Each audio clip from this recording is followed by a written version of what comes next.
आज दशम के विद्यार्थी प्रश्नावली 5.2 में पहुंच गए। इसमें पहला प्रश्न है, निम्नलिखित सारणी में रिक्त स्थानों को भरिए। एपी का प्रथम पद ए, सार्वंतर डी और nवां पद एन है। एक सारणी बनी हुई है।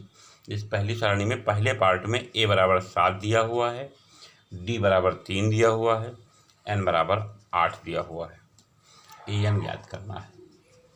अगर आपने वीडियो देखा होगा तो एन बराबर टी एन बराबर A plus N minus 1 into D, ये सूत्र मैंने लिखवाया था।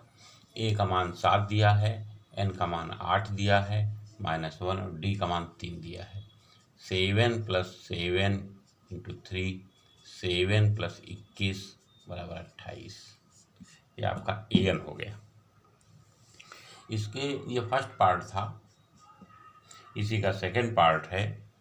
इसमें ए बराबर -18 दिया है, डी का मान नहीं दिया है, मालूम करना है। एन का मान 10 दिया है, एन का मान 0 दिया है। फिर एन का सूत्र आप लिखेंगे, एन बराबर टी एन बराबर A plus N minus 1 into D. N का मान 0 लिख दो, बराबर टी एन की ज़रूरत नहीं। एन बराबर ये ले लीजिए, ए बराबर -18 प्लस एन का मान 10 माइनस 1 इंटू डी का मान मालूम नहीं है। तो 0 बराबर -18 और प्लस 9d, इसलिए 9d बराबर 18 और इसलिए d बराबर 18/2, 2 नाम 18 implies that d is equal to 9। देखिए, थर्ड फोर्थ फिफ्थ आपके पास एनसीईआरटी की बुक होगी, नहीं हुई तो लेनी चाहिए। और उसमें 3 पार्ट हैं, तो ये इन चीज़ों में कोई एक चीज़ नहीं दी होगी। आप सूत्र यही लगाएंगे, अननोन नंबर आप निकाल लेंगे मैथमेटिकल रूल के द्वारा। अब आपका क्वेश्चन नंबर 2 आता है। क्वेश्चन नंबर 2 क्या है छात्रों? निम्नलिखित समांतर श्रेणियों में रिक्त स्थानों के पदों को ज्ञात कीजिए। लिखा है 2 और यहाँ पर एक बॉक्स बना है, यहाँ लिखा है 36। अब यहाँ पर ये आपका समांतर श्रेणी है। कौन श्रेणी है ये? समांतर श्रेणी है। तो यहाँ पर आप दूसरा पद मान लीजिए यक्ष है, मान लिया। अब देखिए, सूत्र जो होता है ये हमने आपको बताया था कि सार्वंतर बराबर होता है। ये आपको हमने सूत्र दिया था। सार्वंतर बराबर का सूत्र लगा दीजिए, x - 2 = 36 - x। आपका दिख रहा है 2x बराबर 36 + 2, 2x बराबर 38 और इसलिए x बराबर 38/2। x का मान निकल गया 19।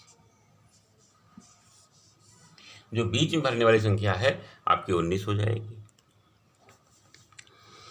इसमें देखिए सेकंड पार्ट क्या दिया हुआ है। सेकंड पार्ट देखिए, ये फर्स्ट पार्ट था। सेकंड पार्ट में दिया है ये अननोन है, ये 13 है, ये अननोन है और ये 3 है। अब आपको x1 और x2 का मान निकालना है।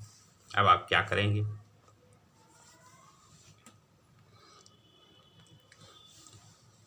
कैसे हल किया जाए?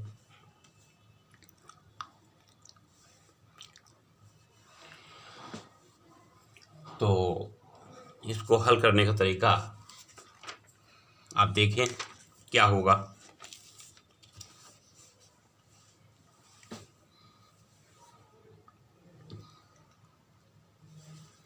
देखिए, वही नियम लगाइए, 13 - x1 बराबर x2 - 13।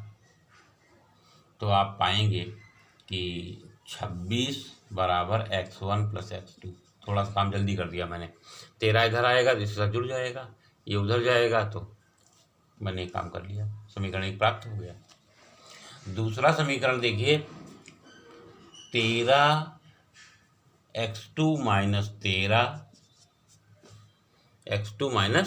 13 अर्थात T3 - T2 बराबर होगा T4 - T3 अर्थात 3 - x2। x2 minus 13 is equal to होगा 3 माइनस x2। अब आप देखिए x2 और x2 जुड़ेंगे, 2x2 बराबर 13 3 16 होगा, x2 बराबर आपका 16/2 होगा और ये 8 हो गया। x2 का मान 8 निकल गया, एक वैल्यू आपकी मिल गई। ये पहले सवाल से ही आपको पता लगना चाहिए था कि बीच की संख्या को निकालने का तरीका उसी प्रकार से निकल गए। x1 प्लस x2 का मान 26 होगा, तो x2 का मान आप निकाल चुके हैं। 26 बराबर x1 प्लस 8, इसलिए x1 बराबर 26 माइनस 8, तो 16 में से 8 गए 8, 18 8 26। x1 आपका 18 होगा और x2 आपका 8 होगा। आंसर में यही स्थिति बन रही है, पहला पद 18 और तीसरा पद 8 होगा। इस प्रकार से दूसरा सवाल मैंने लगा लिया। तीसरा सवाल भी देखिए, तीसरे में 5 दिया है और बीच के 2 खाने गायब हैं। यहाँ 9 सही 1/2 दिया है। इस प्रश्न को कैसे हल किया जाए? इसको x1 मान लिया जाए, इसको x2 मान लिया जाए।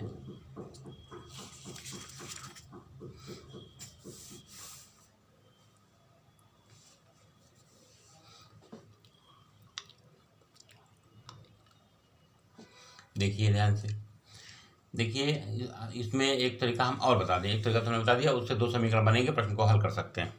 और देखिए, हो सकता है को सरल पड़ जाए। पहला पद a व्यापक श्रेणी बनाने का प्रयास करिए, दूसरा क्या होगा a प्लस डी, तीसरा क्या होगा a प्लस 2d, और ये क्या होगा a प्लस 3d होगा। पहला हो गया a बराबर 5 हो गया, और चौथा आपका हो गया a प्लस 3d बराबर 9 1/2। तो अब इसको लिखें 9 दूनी 18, 1 19/2 a प्लस 3d, और a का मान डाल दें 5, 3d 19/2, और 3d बराबर 19/2 माइनस 5, 2 लघुत्तम ले लें, 19 माइनस 10, 3d बराबर, इसलिए 3d बराबर 9/2। 3 से 3 कट जाएगा और d बराबर आपका 3/2 आ गया। सिंपली तरीके से जब मैंने d निकाल लिया, तो अब हमें दूसरा पद x1 बराबर a प्लस डी दिख रहा है। a का मान उपलब्ध है 5 और d का मान मैंने निकाल लिया, तो ये 5 और 1.5 6.5, 6 दूनी 12, 13/2।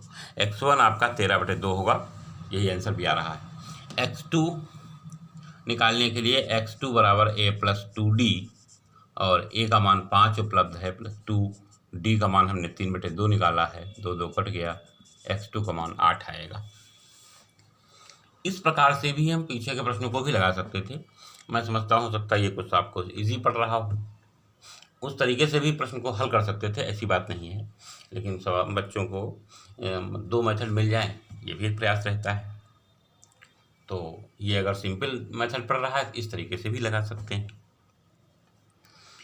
एक प्रश्न और देखिए, इसमें खंड है 5,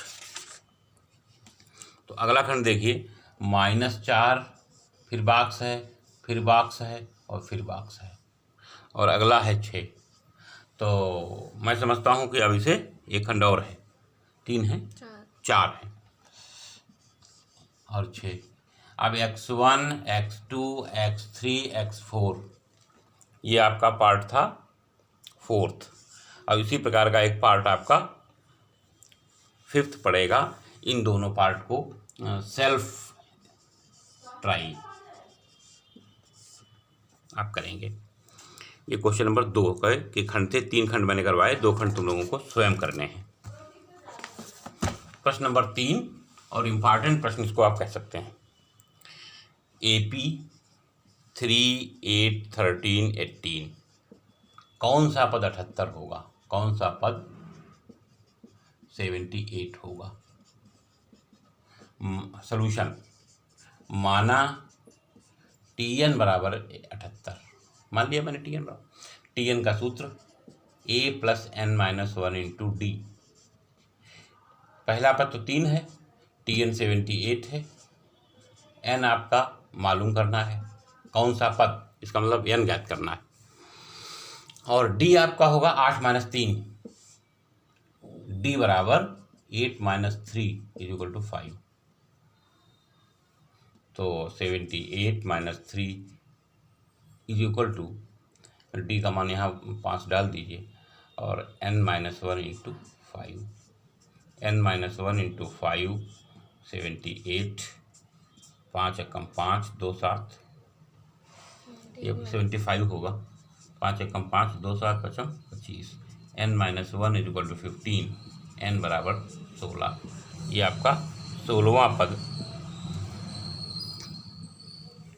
जो है n बराबर 16, कौन सा पद 78 होगा, 16वां पद 78 होगा। क्या उत्तर निकलेगा, 16वां पद 78 होगा।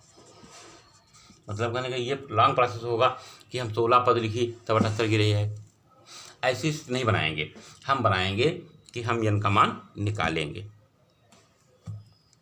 प्रश्न नंबर 4, प्रश्न नंबर 4, निम्नलिखित समांतर श्रेणी में प्रत्येक श्रेणी में कितने पद हैं? 7, 13, 19, 205। सेम क्वेश्चन है, उसमें कौन सा पद 78 होगा, लैंग्वेज बदली। इसमें समांतर श्रेणी में कितने पद हैं, माने ये आपको ज्ञात करना है। Same, self try, self try. इसमें 2 पार्ट हैं, दोनों पार्ट को आप स्वयं हल करेंगे।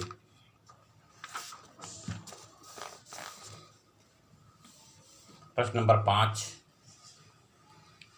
11, 8, 5, 2 का एक पद